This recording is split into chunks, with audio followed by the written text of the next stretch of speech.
بسم الله الرحمن الرحیم. السلام علیکم. پروګرام اسلام آباد اور سره زیم علانور وزیر کتونکو زه په پارلیمنت هاوس کې موجود یم. نن به د پارلیمنټرین سره په مختلفو سیزونو خبرې کوو، خاص کر چې کوم حکومت د بازارونو زر تر زره د بندولو فیصله کړې ده. دوی دا وایي چې دې سره به د بجلۍ بچت وي، نو په دې فیصله باندې پارلیمنټرین څه نظر لري او دې سره سره چې کوم پخوانی وزیر اعظم عمران خان دی چې کوم هغه ویل دي چې فوج او ورسره چې کوم دوه کورنۍ دي چې کوم دوی شپېته کاله حکومت کړی دی، زیاتره چې کوم ملکي حالات هغه د دوی د وجې نه خراب شوي دي. نو په دې باندې به هم د پارلیمنټرین سره خبرې کوو او دې سره سره چې کوم د پاکستان تحریک انصاف په وخت کې دوی د آی ایم ایف سره کومې معاهدې کړې وې، د آی ایم ایف په معاهدې باندې چې کوم پارلیمنټرین دي هغوی څه نظر دی، هر څه دی ولس ته ښکاره کړی شي. او دې نه علاوه چې کوم د مسلم لیگ نون رهنما او خاص کر مریم نواز چې کوم دوی دا ناره لګوله چې ووټ ته د عزت ورکړی شي، خو اوس هغه ناره دوی پرېښې ده. ووټس دوی وایي چې کر کې دکھایا تا کر کې دکھائیں گے. په دې باندې پارلیمنټرین څه نظر دی او دې سره سره چې کوم دوباره پخوانی وزیر اعظم عمران خان په ټول ملک کې د احتجاج د ورکولو چې کوم اعلان دی هغه یې هم کړی دی. نو په دې مختلفو سیزونو باندې چې کوم پارلیمنټرین دي هغه څه نظر لري، راځئ د موږ سره اوسئ. مولانا صاحب، چې کوم حکومت دی دوی فیصله کړې ده چې بازارونه به زر تر زره بېګا بندولی شي، نو چې کوم دغه فیصله ده ویل کېږي چې دا د بجلۍ د بچ کولو دپاره چې لوډ شیډینګ به دې سره کم شي، نو د حکومت دې فیصلې ته چې بازارونه به زر تر زره ماښام بندولی شي، په کوم نظر ورته ګورئ؟ بسم الله الرحمن الرحیم. یقینا موجوده حکومت چې کومې فیصلې کوي دا ډېرې مشکل ترینې فیصلې دي. یو حکومت یو ګورنمنټ هم دا نه غواړي چې په دا کې عوام متاثر شي. دا د هر پارټۍ د هر جماعت د خواهش تمنا وي چې زه حکومت وکړم، عوامو ته ریلیف ورکړم او عوام چې کوم دي هغه ته وساګلي ورکړم. بعضې داسې فیصلې وي چې هغه فیصلې د ملک د بقا او د ملک د سالمیت پر بنیاد باندې کېږي. ملک چې په موجوده کوم حالت کې دی، د دې حالت تقاضا هم دا ده چې موږ سیاسي جماعتونه ملک بچاو کړو. د ملک مثال د کور دی، نو چې کور بچاو شي بیا چې په کوم څوک په دا کور کې اوسېږي نو هغه بیا یو وخت لپاره د راحت او د خوشحالۍ امیدونه شته. او چې کور خدای دې نه کوي متاثره شي، کور ختم شي، بیا خو د انسانان ټول ولمر ته پاتې شي. نو په دغه بنیاد باندې چې په موجوده حکومت کومې فیصلې کوي، کې د بجلي په باره کې کوي، کې د تیلو د ګرانۍ په باره کې کوي، دا داسې مشکل ترینې فیصلې دي چې یوه جماعت هم دغه نه غواړي، مګر د حالاتو دا مجبوري ده موږ به خامخا دا فیصلې کوو. نو دا یقینا چې کوم بازارونه د شپې خلاص وي، که دغه لایټونه او دغه شیانې په دغه ټینګ کې بندې شي، نو هم موږ ته یو څه فایده رارسي، تر څو پورې چې حکومت د مزید د بجلي د پیداوار دپاره کوم کوشش روان کړی دی هغه ته پای ورسېږي. سابق وزیر اعظم عمران خان چې کوم یو بیان ورکړی دی چې دې ملک ته زیاتره چې کوم مطلب د حالات خراب شوي دي د فوج او د دوه کورنۍ د وجې نه، د عمران خان دې بیان ته تاسو په کوم نظر ګورئ؟ عمران خان چې کم 4 کاله کم حکومت وکړو، په 4 کاله حکومت کې چې نن کم مشکلات عوامو ته دي دا د هغو تقریبا بقایجات دي. او دغه مجلسونه او دغه خبرې چې یا د فوج د وجې یا د عدلیې د وجې، زما خپله چې کومه اشاره ده مسلم لیگ نون ته ده او پیپلز پارټۍ ته، آصف علي زرداري او نواز شریف کورنۍ دي. صحیح ده، دا به خامخا هغو ته اشاره هم وي او د هغو ته بیا دغه هم وي، خو زه دا وایم چې د دې ملک بنیاد چې کومه دی هغه پر اسلام ښودل شوی دی، او د دې ملک د ټولو ستړیا واحد حل چې کومه دی هغه اسلامي نظام دی. د دې ملک که بقا موږ غواړو تر څو پورې د ملک په ادارو کې، د ملک په عوامو کې، د ملک با اختیاره که حکومت وي، که عدلیې وي، که فوج وي، چې کوم د ملک ادارې دي، چې تر څو په دوی کې تقوا او پیرزګاري نه وي راغلې، موږ به همیشه له دغه ستړیاو سره مخامخ. داسې نه ده چې په ملک کې وسایل نشته، یا په ملک کې معدنیات نشته، یا زراعت نشته، یا کارخانې نشته، یا په ملک کې سیاسي پوهان خلک نشته، ساینسدانان نشته، دا هر څه په ملک کې شته. په ملک کې بنیادي چې کوم پریشاني ده هغه د دیانت او د تقوا ده. د ملک چې کوم وسایل دي هغه ډېر په ظلم او په بېدریغې استعمالیږي. چې کوم سړی به سره اقتدار دی، با اختیار دی، که هغه د عدلیې وي، که هغه د انتظامي وي، که هغه د حکومت وي، که هغه بیروکراسي وي چې په کوم ظلم باندې موږ د ملک وسایل ضایع کوو او په کوم ترتیب باندې موږ په ذاتي مفاد کې استعمالوو،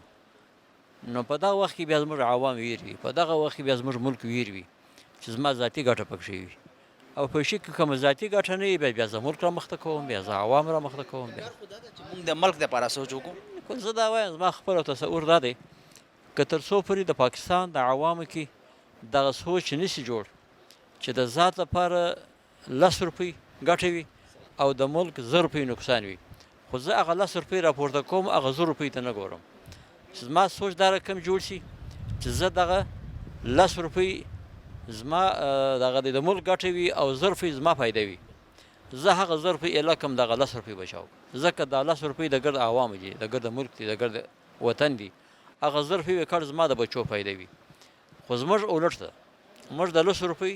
دپاره د ملک 1000 روپۍ ضایع کوو. د مسلم لیگ نون رهنما ورسره چې کوم مریم نواز ده هغوی به مخکې دا ناره لګوله چې ووټ کو عزت ہو، خو اوس مریم نواز چې کومه دغه هغه ناره ده پرېښې ده، اوس وایي چې کر کے دکھایا تھا کر کے دکھائیں گے. په دې باندې ستاسو څه نظر دی؟ بهرحال چې په ملک کې تر څو پورې ووټ ته عزت نه وي پیدا شوی، د ووټ عزت صرف دا نه دی چې حکمرانان څوک حکمران هغه به ووټ ته عزت ورکوي. ووټ ته زه ووټر یم، زه هم پکار چې عزت ورکړم. زه چې دا ووټ استعمالوم دا د استعمال په وخت کې زه پکار د خپل ووټ عزت او قدر وپېژنم. دلته زه په 1000 روپۍ خرڅوم، زه په 2000 روپۍ خرڅوم، زه په مختلفو څوک د قومیت اسره راکړي، څوک د مفاداتو اسره راکړي، څوک پر کومه نامه خطا کړي، زه د ووټ قدر نه وکړم، ووټ استعمال کړم، بیا زما هغه ووټ چې کوم دی زما دپاره وبال عذاب جوړ شي. نو د ووټ عزت خالي حکمران په کار شي نه وکړي، عوام یې هم وکړي. زه چې کله دا ووټ استعمالوم ما دا سوچ کړی دی دا ووټ چاته ورکوم دا څنګه دی، د دې دیانت څنګه دی، تقوا یې څنګه ده، د ملک وفا یې څنګه ده، د عوامو سره رحم و شفقت څنګه دی. سبا زه ووټر یم ملاقات ورځم ما سره ملاقات بیا څنګه وي، دا د بیا په دار باندې بیا زما دا تصور نه وي. به زه ووټ په جذباتي انداز استعمال کړم، د یو عارضي حالاتو په تناظر کې استعمال کړم، بعد کې بیا زه پښیمانتیا کوم چې ما ووټ ضایع ولاړی. نو دا ووټ کر کے دکھایا تھا کر کے دکھائیں گے، بس تقریبا دغه کم د قدر به کوو چې کوم وکړو بیا به زه غواړم، او کوم غلط وکړو بیا به د غلط دغه ثمره را باندې راوځي، کله به یو را باندې مسلط وي، کله به بل را باندې مسلط وي. نو زموږ د عوامو چې کوم دی تحریک انصاف چې کومې د IMF سره معاهدې وې هغه معاهدې تاسو غواړئ چې عوام ولس ته ښکاره کړی شي چې څه معاهدې دوی کړي دي؟ صرف الزامات لګي خو معاهدې حکومت نه ښکاره کوي. تاسو ته دا معاهده ښکاره کړې شوې ده په پارلیمنټ کې؟ دا خو د ملک بدبختي ده چې یو ملک په معاشیاتو کې با اختیاره نه وي، د هغو به دغه انجام وي. موږ د خپل ملک په معاشیاتو کې اختیار نه لرو. هغه موږ د پښتو یو متل دی وژل زما د واکې د قاضي دی. ملک زموږ دی، وطن زموږ دی، مګر واکې د بل چا په لاس کې دی. IMF ماته راښایي چې دومره تیل ګران که، دومره غوړي ګران که، دومره واړه ګران که، دومره ټکس ولګوه، نو د هغو به دغه نتیجه ده راوځي. ځکه د IMF زما د ملک سره کومه همدردي ده، همدردي خو زما ورسره وي چې پکې اوسېږم، همدردي خو به زما ورسره وي چې دلته زما بچیانو زما نسل د نسل بدلې اوسېږي. دغه خلکو د مصر څه همدردي راځي چې د لې ګټي او په بهر کې د بچیانو لپاره خپل تعمیرات او خپل بندبسونه کوي. د هغو به څه وفادار ملک سره راشي، هغو د خپلو بچو بندبس بځای کړی دی. مولانا صاحب چې کوم موجوده حکومت دوی د بازارونو زر تر زره د بندولو فیصله کړې ده، وایي چې دې سره به د بجلۍ چې کوم طلب دی هغه به مطلب کم شي او خلکو ته به بجلي میلاو شي، لوډ شیډینګ به کم شي. نو تاسو د حکومت دې فیصلې ته په کوم نظر ګورئ؟ مونږ په دې نظر باندې ګورو چې دا انتهایی بیوقوفانه فیصله ده. د بجلۍ په ځای د دې چې کوم طلب دی د هغې مطابق دی رصد دپاره انتظاماتو کې کوشش وکړي، او چې کوم بند دغه دي هایډر پاور دی یا نور څه دغه تیلو سره چلیږي یا ګیس سره، د هغې هغه چې دی نو فعال کړي او هغې نه بجلي پیدا کړي، خلقو ته قوم ته بجلي ورسوي. نو دی الټا بازارونه بند کړي، بیا کورونه دې هم بند کړي، بجلي به بچ شي بیا ټول. نو دا خو د دې حل نه دی، خو دا د نااهلۍ ثبوت دی د موجوده حکومت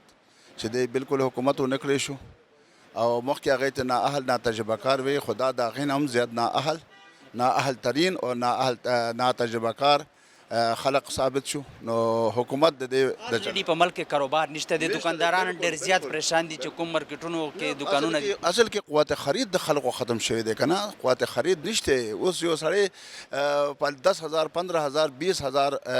د تنخواه باندې به هغه څه خریداري وکړي؟ هغه خو غریب دوه ټمه روټۍ خپل ماشومان له نشي ورکولی، سکول فیسونه نشي ادا کولی، د هغې جامې نشي پوره کولی، د هغې صحت انتظامات نشي کولی، نو هغه چېرته خریداري کولی شي بازار کې؟ نو هغه دکانداران خو هسې هم تباه شوي دي. اوس د حکومت لږې نور هم تباه کوي.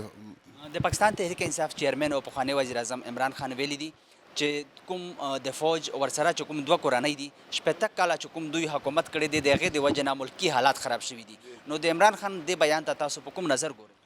یاره د هغې که څه 3.5 کالو کې په کم 4 کالو کې څه منصوبې شروع کړې وې، څه کار شروع کړی وې، خلکو له ریلیف ورکړی وې، نو موږ به د هغې په دې خبرو باندې به یقین کولی. خو هغه په خپله هم ناکام شو او ناکام ترین حکومت د هغې دور تیر شو. هغې نه پس دا دور دی، د هغې نه هم بدترین دی. یو دور راځي هغه بل دور نه بدترین دور راځي. نو د دې د وجې نه زه خو په دې خبرو باندې نه دغه کېږم. 15 کاله تیر شول د پاکستان د جوړولو، نو تر اوسه پورې چې کوم حالات یې لکه کوم یو حکومت چې راځي هغه په بل نه مطلب لکه ولس پکې خرابېږي، نقصان ورته رسي او مسایل زیاتېږي. نو څه نظر دی؟ نو دغه وجه دی، دغه وجه چې عوام نه راوځي.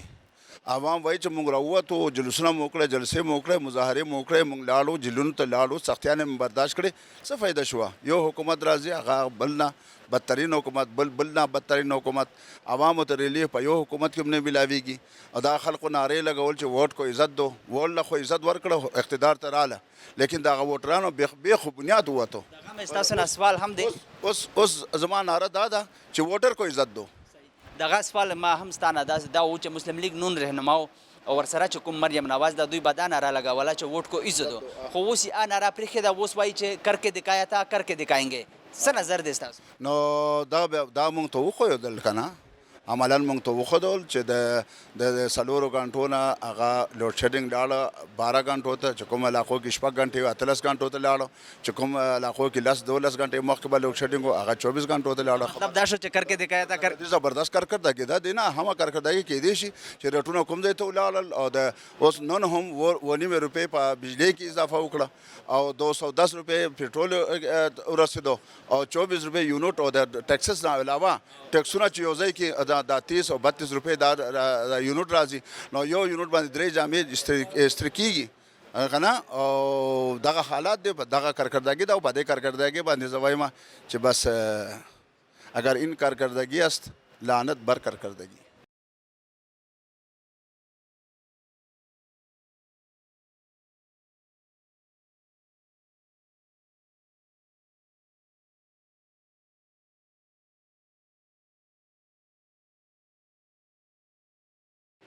میم حکومت نے جو جلد بازاروں کو بند کرانے کا فیصلہ کیا ہے، اسے کہا جا رہا ہے کہ بجلی کی بچت ہوگی، تو آپ اس فیصلے کو کس نظر سے دیکھ رہی ہیں؟ دیکھیں اس وقت ملک میں بہت مشکل سچویشن اور بہت مشکل معاشی صورتحال کے اندر ہمیں حکومت ملی ہے، اور جب ہمیں حکومت ملی اور ہم نے دیکھا جو خزانے کی حالات ہیں، جو معیشت کے حالات ہیں وہ بہت ہی ابتر ہیں، یعنی کہ ملک کو قرضوں کے بوجھ میں جو یہ حکومت چھوڑ گئی اور پھر ان قرضوں کے اوپر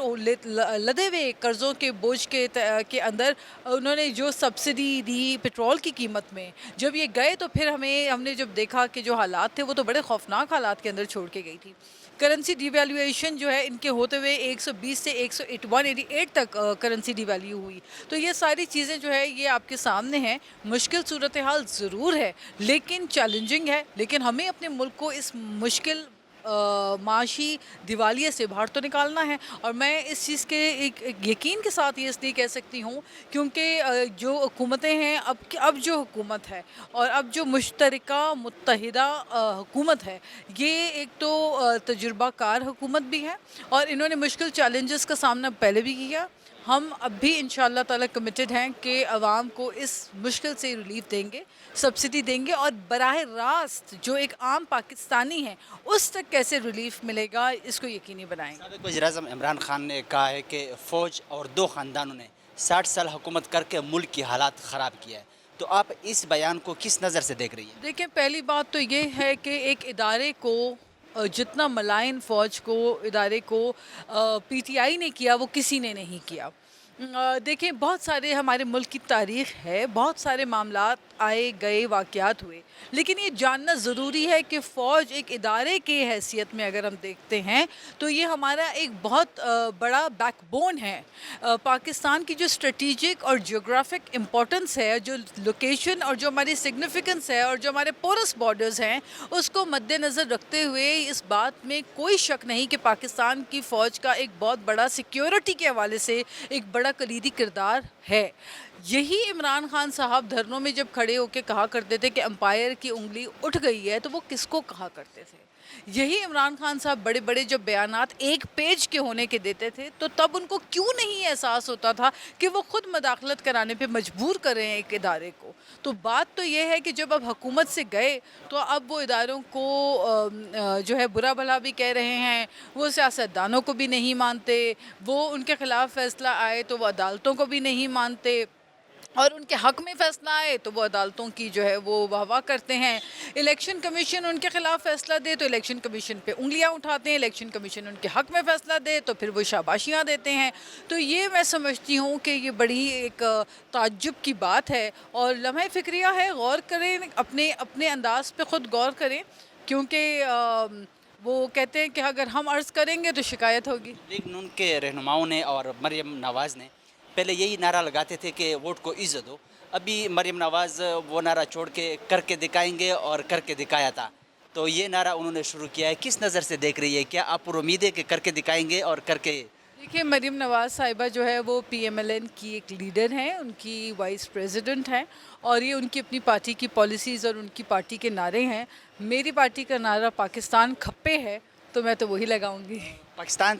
تحریک انصاف نے IMF کے ساتھ جو معاہدے کیے تھے, کیا ان سب چیزوں کو عوام کے سامنے لانا چاہیے؟ بالکل لانا چاہیے. عوام سے کوئی چیز ڈھکی چھپی نہیں ہونی چاہیے, کیونکہ اس کا جو خمیازہ ہے وہ عوام بھگتتی ہے. جب کرنسی ڈی ویلیو ہوتی ہے, جب مہنگائی ہوتی ہے, تو وہ عوام کی جیب پہ اثر انداز ہوتی ہے. عوام کی جو آمدن ہے, اگر اس سے زیادہ عوام کے اخراجات بڑھتے ہیں تو ایک عام عوام مشکل میں آتی ہے. اور پھر اس کے علاوہ عوام کی جب دوائیاں وہ نہیں لے پاتے, جب بجلی کے بل نہیں دے پاتے, جب گیس کے بل نہیں دے پاتے, جب بے روزگاری ہوتی ہے, اس کا اثر عوام پہ پڑتا ہے. تو اس عوام کو یہ جاننا ضروری ہے, جو ٹیکس پیئر ہے, جس کے ٹیکس کے پیسوں سے پارلیمنٹ کے اجلاس چلتے ہیں, اس عوام کو یہ جاننا بہت ضروری ہے. بہت اوپن ہینڈڈلی عوام کو بتائیں.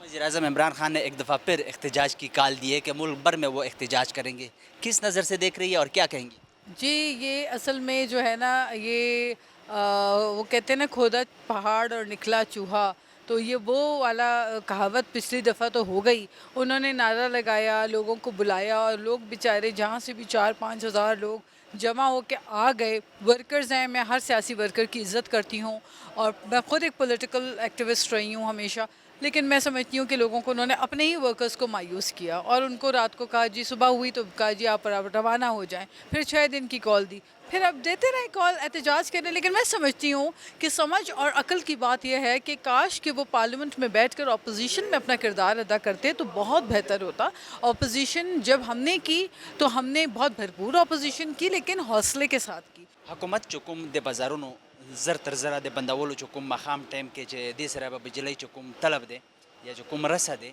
نو په هغه کې مطلب ولس ته ریلیف میلاو شي, نو چې کومه دا فیصله ده د حکومت, تاسو ورته په کوم نظر ګورئ؟ بسم الله الرحمن الرحیم. څنګه چې تاسو سوال وکړو, نو واقع ده چې د بجلی په دې وخت کې زموږ په ملک کې ډېر شدید کمی دی, او بله دا چې لوډ شیډینګ شروع دی. د لوډ د دې باوجود که فرض که موږ په دې کې کمی راولو په وخت کې د کاروبار په وخت کې, مثلا په 8 بجې موږ بند کړو, په 8:30 باندې بند کړو, په 9 بجې بند کړو, نو بیا په کار دا دی چې د سهار نه د ماښامه پورې موږ لوډ شیډینګ نه کوو. چې کم ټایمونه دوی ورکوي چې تاسو دې ټایم کې راوځئ, نو هغه ټایم کې د دوی بیا لوډ شیډینګ نه کوي, ځکه چې ته د ورځې هم هر یو غنټه پس لوډ شیډینګ کوي,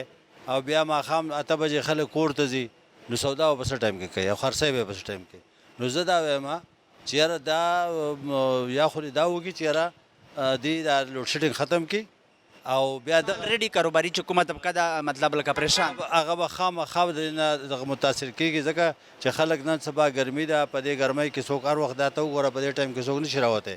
هغه چې راځي مازدیګر مانځه نه پس به راځي دومره لږ ټایم ورکول خلکو له دا هم یو غټه خبره بله دا ده چې په دوکانونو باندې بیا ډېر رش هم وي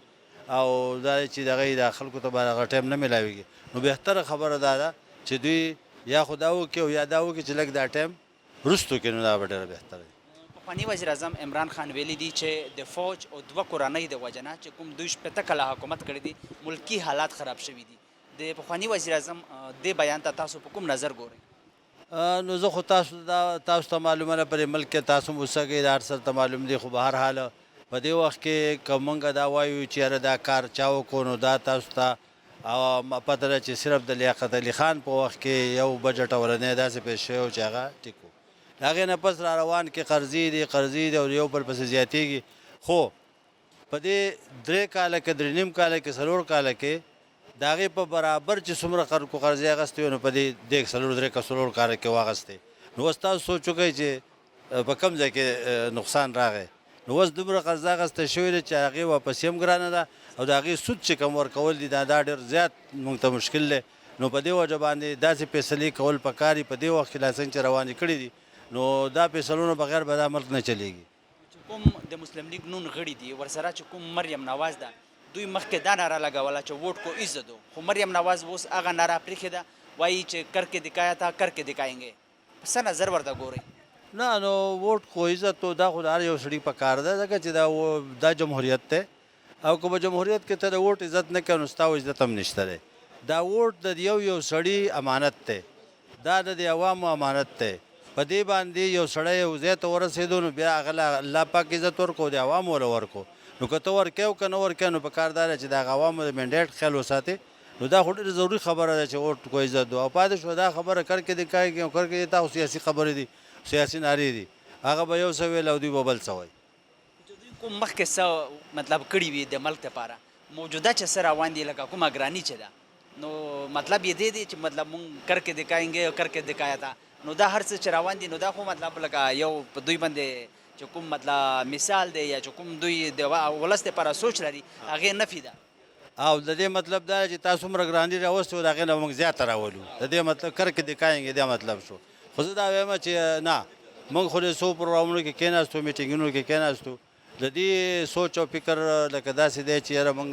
په دې وخت کې داسې فیصلې وکړو چې موږ د خپل د سود دا کمې پیسې چې دا هم پوره کړو بیا موږ دا هم کم وي خدای نخواسته که ملک یو پیره چې کوم دی ډیفالټ شو نو بیا به ډېرې زیاتې مسلې جوړې شي د هغې دپاره یرې نه چې دی نو حکومت داسې فیصلې کوي ورنه د هېچ هم دا خوښنۍ خصوصا د اوسني حکومت کې ما ته دا پته ده چې د هغوی لکه ډېر ښه سوچ دی او دا نه غواړي چې یاره ملک دې ډیفالټ شي او یا داسې مسلې راشي نو په دې وجه موږ دا وایو چې د مجبورۍ تحت دا فیصلې کېږي که نن پېټرول ګرانېږي نو هغه هم د مجبورۍ تحت دي که ډالر ځکه چې مخکې نه حالات ډېر زیات دغه دي دا خراب دي چې کوم د پاکستان تحریک انصاف د IMF سره معاهدې دي تاسو غواړئ چې ولس ته د هر څه ښکاره کړی شي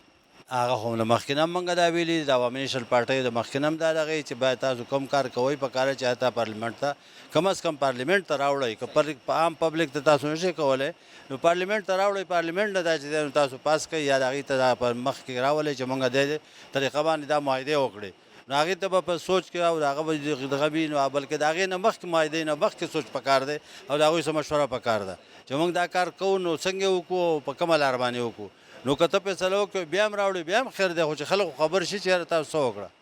د پاکستان تحریک انصاف چیرمن پخوانی وزیر اعظم یو ځل بیا په ټول ملک کې د احتجاج د کال اعلان ورکړی دی نو په څه نظر ورته ګورئ د احتجاج په دې کال اعلان باندې تاسو نظر څه دی نو زه خو دا وایم چې احتجاج خو چې دا کم یې وکړو دا پوره دی او نور زما خیال په دې ګرمۍ کې دا زمونږ ملګري ډېر نیازبین خلک دی اکثریت د هغوی چې دی هغه ممي ډیډي والا دي که نه نو هغوی که دغه زموږ له صوبې نه خوار غریب راولي او یا دغه سخت خلک دی که نه نو هغوی چې دغه کولی شي خو دا دې ځایونه باندې که دی دا په دې باندې دی سوچ کوي چې ماله به د اسلام آباد او ماله به لاهور او ماله به د پنجاب خلک راوځي نو دا په غلط فهمۍ کې دی دغه د یوې صوبې دا پښتانه به راځي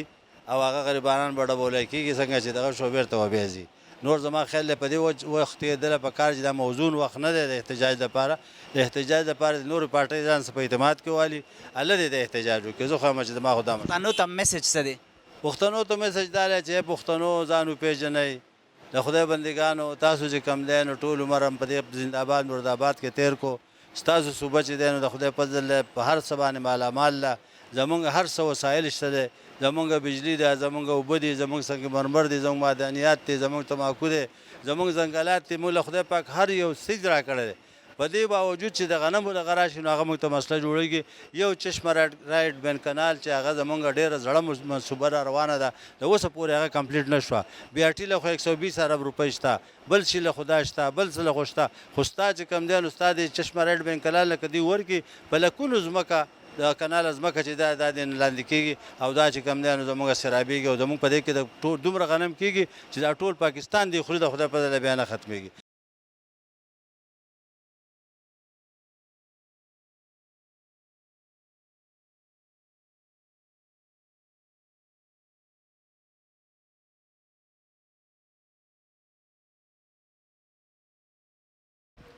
سینیټر صاحب چې کوم موجوده حکومت فیصله کړې ده چې بازارونه به زر تر زره ماښام بندولی شي نو وایي چې دې سره به د بجلۍ چې کوم مطلب طلب دی خلکو ته چې کوم ضرورت دی هغه کې به مطلب اضافه راشي نو خلکو ته به بجلي ورسیږي تاسو د حکومت دې فیصلې ته په کوم نظر ګورئ ګوره چې زه بازارونه بندېدل د وخته او سار وختي بازارونه کولاوېدل یا دفاتر کولاوېدل زه اصولا د دې فیصلې په حق کې مځکه چې دا فیصله د اجتماعیت لپاره د قومي معاملاتو لپاره هم ښه ده د صحت لپاره هم ښه ده او د څه حده پورې دې نه بچت هم کیدی شي خو چې کوم د پاور کرایسس دی چې توانایي د بجلی کم بحران دی هغه صرف په دې باندې نه حل کېږي د هغې حوالې سره دا کاسمیټک ده د هغې حوالې سره دا سوپرفیشل ده د هغې حوالې سره دا ډېر وړوکی اقدام دی د هغې دپاره پکار داري چې خلکو باندې کومه ګراني راغلې ده د پټرول ډیزل ګیس بجلی ادویات چې چینی اوړه غوړي ریجې دالونه دا کم ګران شوي دي خلک تکلیف کې دي خلک چغې وي د هغې دپاره ښه ده چې اشرافیه خپل مراعات ختم کړي اشرافیه خپل او اشرافیه کې پارلیمنټیرینز هم دي ججان هم دي جرنیلان هم دي او دغسې بیوروکراسي هم ده تاسو ته پته ده زمونږ 17.4 ارب ډالر دا سالانه د یو ان ډي پي مطابق د پاکستان اشرافیه دا کنزیوم کوي دا زموږ د ټولو ټیکسونو 50% ده اصل چیز دا دی کرپشن ختمول پکار دي 2500 ارب روپے دا صرف واټ په پاور سیکټر کې کرپشن دی سرکولر ډیټ دی د هغې نو دا ختمول پکار دي پي آی اې خساره کې ده سټیل مل خساره کې ده ریلوې خساره کې ده وابډه خساره کې ده دغې باندې لاس اچول غواړي مافیا باندې لاس اچول غواړي ټول دې ته تیار دي د پاکستان د خاطر د ولس مکانه چې ګوره وختي بازارونه بندول سار وختي دفاتر بازارونه کولول دا ښه اقدام دی خو په دې باندې به مهنګایي نه کمیږي په دې باندې به انرژي چې کوم ستا کرایسس دی دا به نه حل کیږي چې کوم د پاکستان تحریک انصاف آی ایم ایف سره معاهدې وي نو تاسو دا غواړئ چې هغه د ولس ته ښکاره کړی شي لکه دوی صرف الزام لګوي خو تر اوسه پورې دوی ولس ته هغه معاهدې نه دي ښکاره کړي معاهدې ښکاره دي په هغې معاهدو کې دا لیک دی چې 30 روپۍ لیټر پټرول به سیوا کوي 30 روپۍ لیټر ګیس به سیوا کوي سبسډیز به ټول ختموي آی ایم ایف سره چې کوم معاهدې شوي دي تیر حکومت کړي دي ظالمانه معاهدې دي دا حکومت هم پکې شریک دی ځکه چې دوی هغه معاهدې جاري ساتي پکار ده چې هغې ختمې کړي وي دا چې کومې قرضې اخیستې شوي دي کوم حکومت چې څومره قرضې اخیستلي په دې کمیشن جوړول پکار چې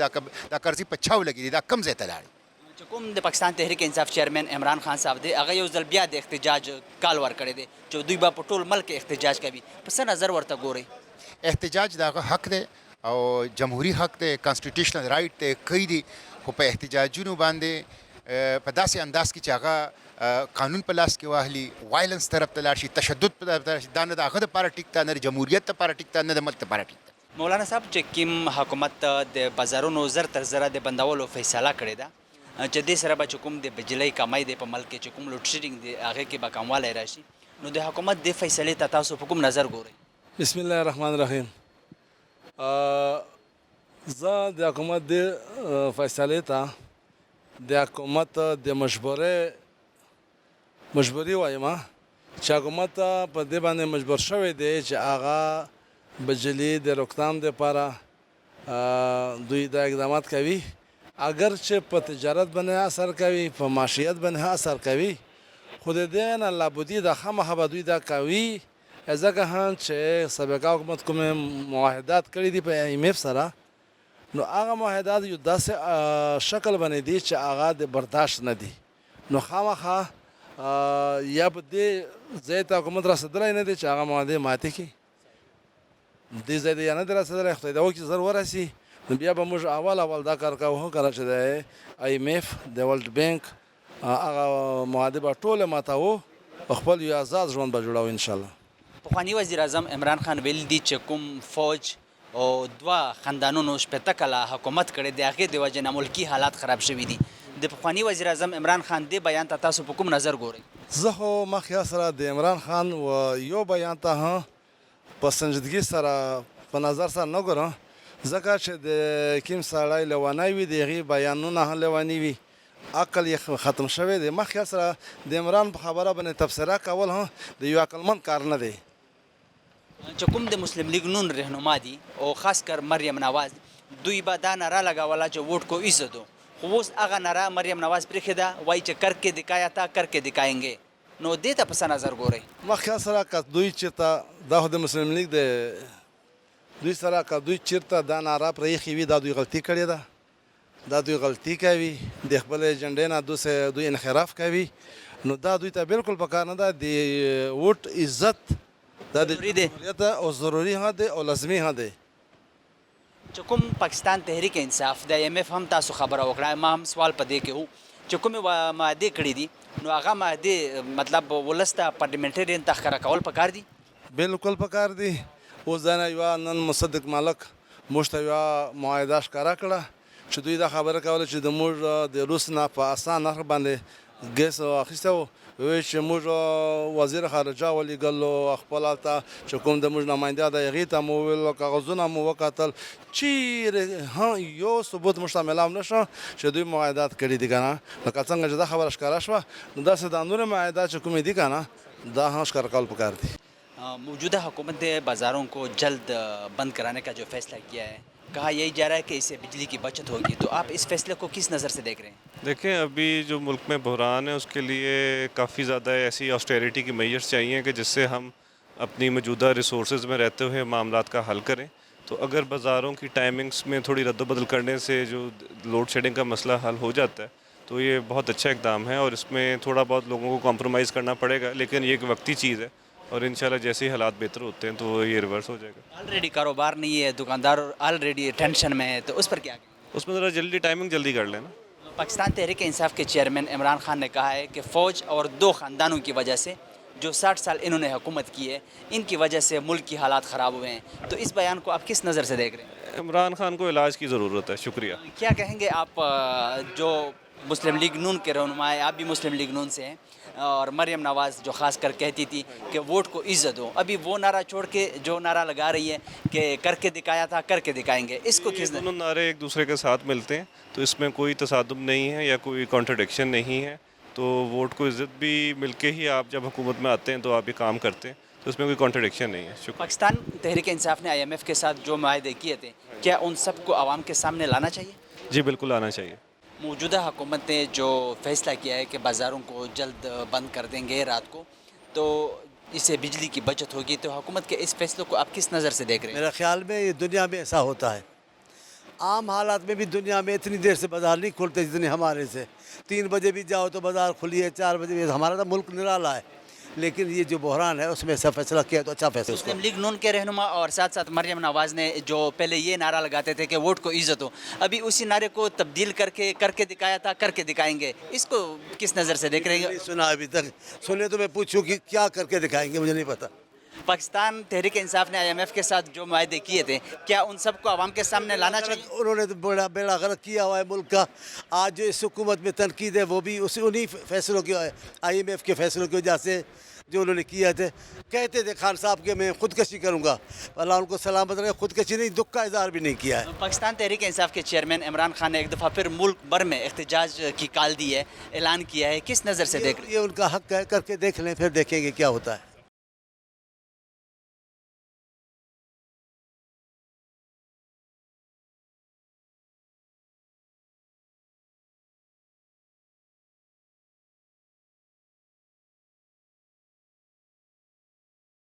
جو بازاروں کو جلد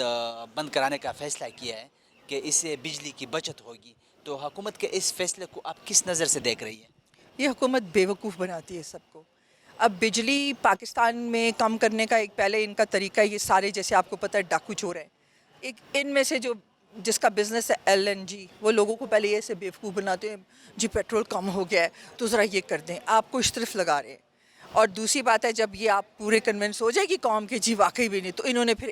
LNG کے اپنے دوبارہ بزنس کھولنے ہیں اور جیسے ہی ایز یوزول لوٹنا ہے، بیوقوف بنانا ہے اور کھانا ہے. سو میں بجلی کی بھی ایسی کمی کوئی نہیں بیٹے. ابھی تو 10 ڈیمز بھی بن رہے ہیں، وہ تو کمپلیٹ ہو جائیں گے. اور ابھی ہم کیا کہتے ہیں انرجی لینے بھی جا رہے تھے روس سے. ابھی تو ہمارا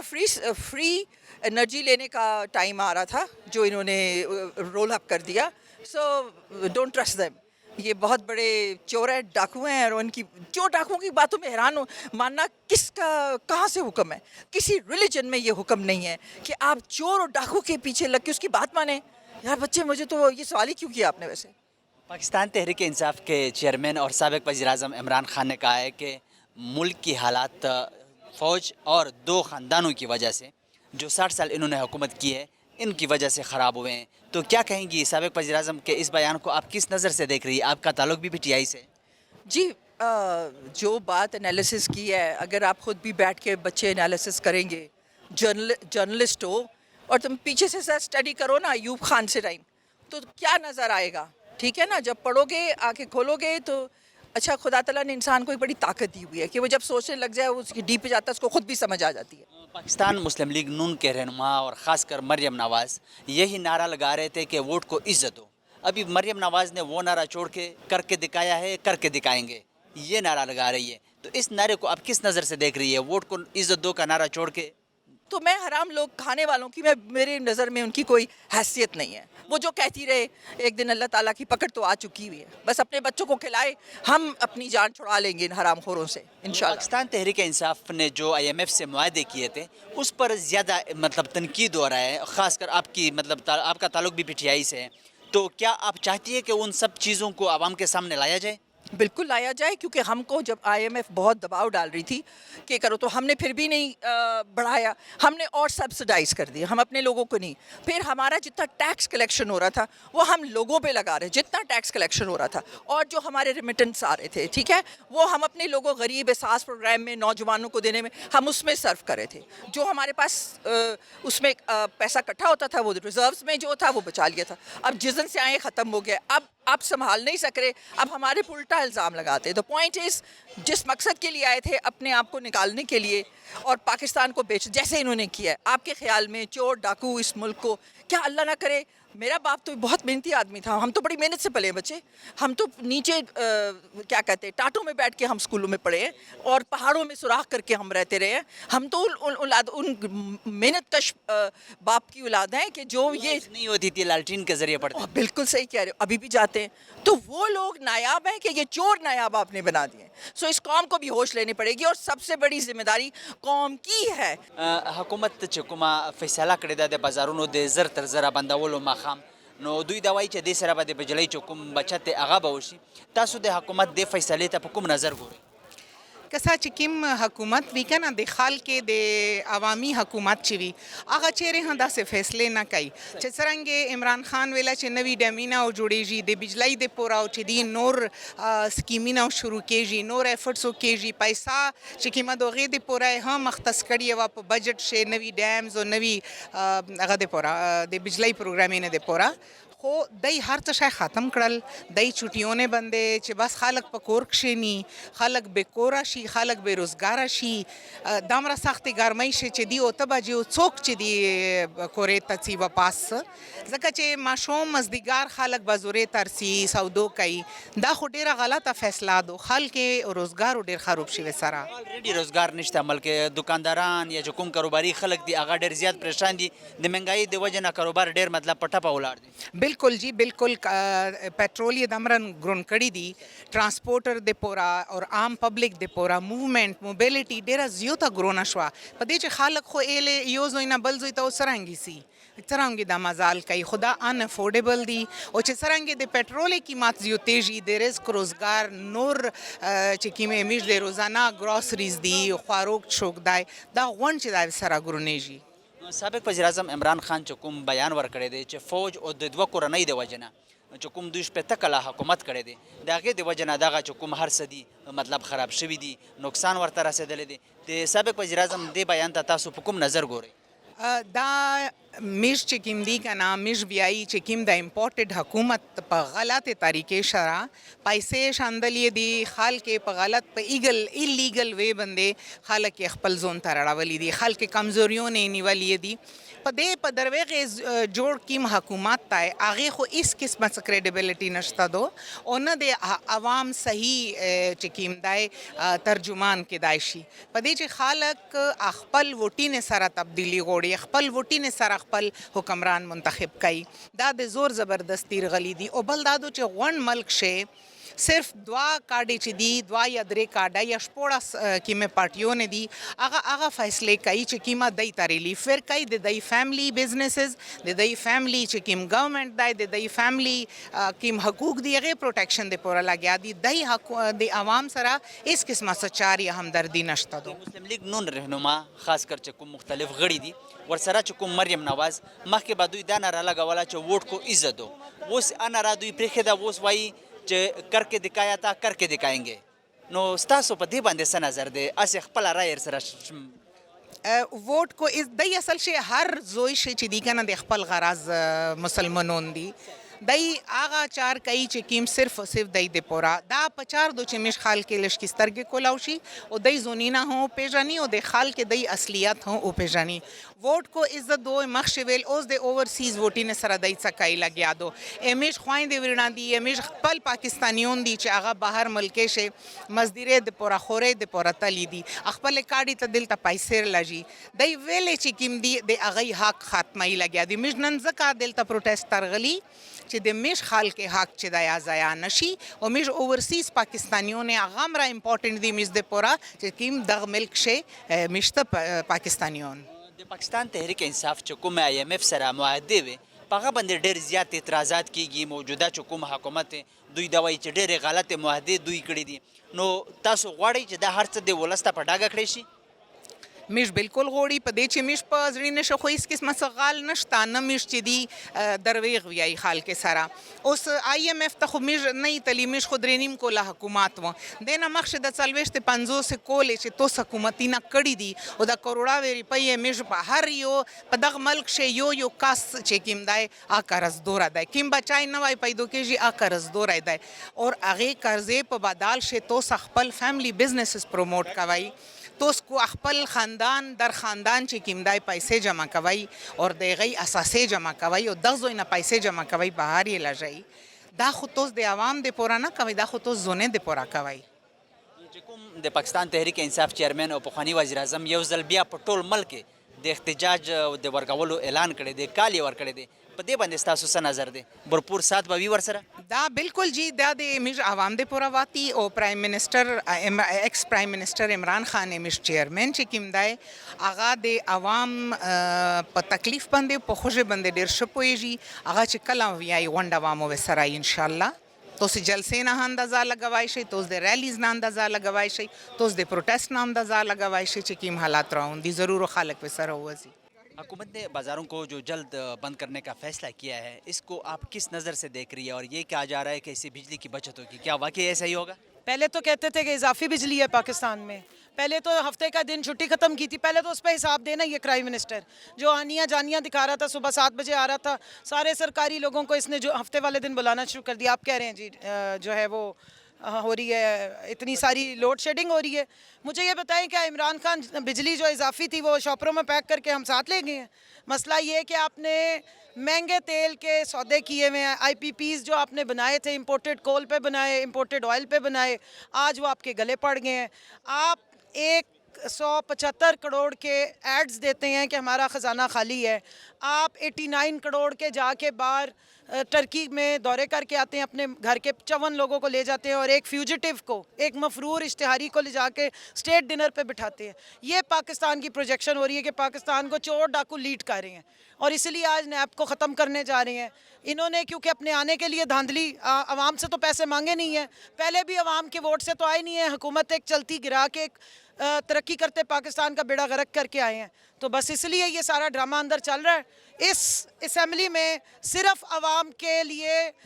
रोज़ाना जो है ना जानलेवा लेजिस्लेशन हो रही है और कातिलाना इकदाम हो रहे हैं। जितने भी बिल आप लोगों ने पास किए थे उन सब को रिवर्स हो रहा है, वो सब रिवर्स किया जा रहा है, कल भी यही था, आज भी यही हो रहा है, क्या कहेंगे? हमारे बिलों से पाकिस्तान की आवाम को फ़ायदा हो रहा था, पाकिस्तान जो है वो तरक्की कर रहा था, अब उनको क्योंकि पाकिस्तान को तरक्की नहीं करवानी इसलिए उन्होंने दूसरे तरफ शुरू कर दिया है और इसलिए हर बिल को, हर हमारी कीवी लॉ को, हर लेजिस्लेशन को ख़त्म करते जा रहे हैं। क्या कहेंगी मरियम नवाज़ और मुस्लिम लीग नून के रहनुमा खासकर पहले यही नारा लगा रहे थे कि वोट को इज्जत दो, अभी मरियम नवाज़ ने वो नारा छोड़ के यही कह रही कि करके दिखाया था, करके दिखाएंगे, इस पे क्या नज़र? ना पहले इनकी बात सच्ची थी ना अब है, ना पहले करके दिखाया था ना अब करेंगे। वोट में ये जहाँ तक बात कर रहे हैं तो वो डॉलरों को इज्जत दे रहे हैं और आज ओवरसीज़ पाकिस्तानियों के वोट का हक ख़त्म कर रहे हैं। ये जमहूरी है ही नहीं, ये तो वो विरासती हकूक़ चलाते हैं। मुझे बताओ मरियम किस हैसियत से इस असम्बली में आती है? मरियम किस हैसियत से मिफ्ता इस्माइल को ट्विटर पे ऑर्डर करती है, मिफ्ता इस्माइल टेक दिस नोटिस? इन्होंने तो ग़ुलाम इब्ने ग़ुलाम, ये खुद अमरीकी, इसराइली और इंडियंस के ग़ुलाम और आगे इन्होंने अपने पालतू रखे हुए जिनको वज़ीर बनाया हुआ है। आप लोगों पे ज़्यादा तनकीद किया जा रहा है कि तहरीक इंसाफ ने IMF के साथ गलत मुआहदे किए हैं, इसी वजह से ये सब कुछ मतलब हमें महंगाई होनी पड़ रही है, मुख्तलिफ़ चीज़ों की कीमतें जो है वो हम इसी वजह से बढ़ा रहे हैं। तो क्या आप चाहती है कि वो जो IMF के साथ आप लोगों ने मुआहदे किए हैं आवाम के सामने लाना चाहिए? पहली बात तो ये कि हमारी हुकूमत गिरा के आए, इलेक्शन लड़के नहीं आए। दूसरी बात ये दावे करके आए थे कि हम महंगाई ख़त्म करेंगे। इन्हें किसी ने दावत दी थी कि आप हमारी चलती हुकूमत गिरा दें 1.5 साल पहले? अगर हमने कोई ऐसे IMF के कोई अव्वल तो हमने किए हुए नहीं है, किए होते तो हम भुगत लेते, अगले 1.5 साल जूते हम खा लेते आवाम से अगर हम महंगाई करते। हम तो आवाम को रिलीफ दे रहे थे, पाकिस्तान 6 से 7% ग्रोथ रेट पे तरक्की कर रहा था, इन्होंने चलती हुकूमत गिराई और पाकिस्तान को नीचे लेकर आए और अब ये मासूम बनने की कोशिश करेंगे, आवाम छोड़ेगी नहीं इनको। क्या कहेंगी साबिक़ वज़ीर-ए-आज़म इमरान खान ने जो एहतजाज की काल दी है, ऐलान किया है कि हम दोबारा मुल्क भर में एहतजाज करेंगे, उसके हवाले से क्या कहेंगे? देखिए हमारा राइट है, जिस तरह आवाम वोट डालती है उसी तरह पीसफुल प्रोटेस्ट एक जमहूरी मुल्क में आवाम का राइट है। जमहूरियत तो नहीं है लेकिन हम अपना राइट एक्सरसाइज करेंगे और ये हमें रोकेंगे भी तो हम निकलेंगे। जमहूरियत वैसे आपको